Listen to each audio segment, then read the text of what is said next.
संगमनेरचं वातावरण काय आहे सध्या? संगमनेरचं वातावरण एकदम खास आहे.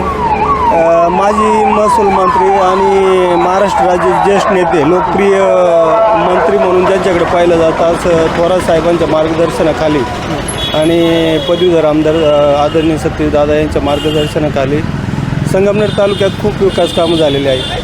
पहिलंच विकास काम सांगायचं म्हटलं तर 45 किलोमीटर निळवंडे धरण आहे इथून, तर तिथून ग्राउंडला पाईप टाकून बिगर इलेक्ट्रिक मोटर न वापरता संगमनेर शहरासाठी पाणी आणलेलं आहे. मुबलक पाणी तयार झालं.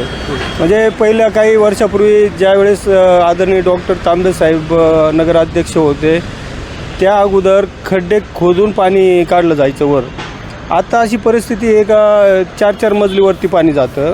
महाराष्ट्रातला हा खूप चांगला प्रोजेक्ट त्यांनी तयार केला आहे का कोणत्याच तालुक्यात अशा पिण्याच्या पाण्याची वगैरे व्यवस्था नाही. आता दुसरं पाहिलं, आता आम्ही नाशिक किंवा मुंबई वगैरे काही पाहुणे मंडळी वगैरे संगमनेरमध्ये आल्यानंतर ते असं सांगतात एक आश्चर्याने की 15 वर्षात खूप कायापालट झाला संगमनेरचं. म्हणजे स्वच्छ रस्ते, खूप मोठाले रस्ते आणि कुठेही बी ट्रॉफिक वगैरे जाम होत नाही. म्हणजे असे खूप कामं आहे का ते आपल्या लक्षात पण नाही एवढे काम केलेले आहे.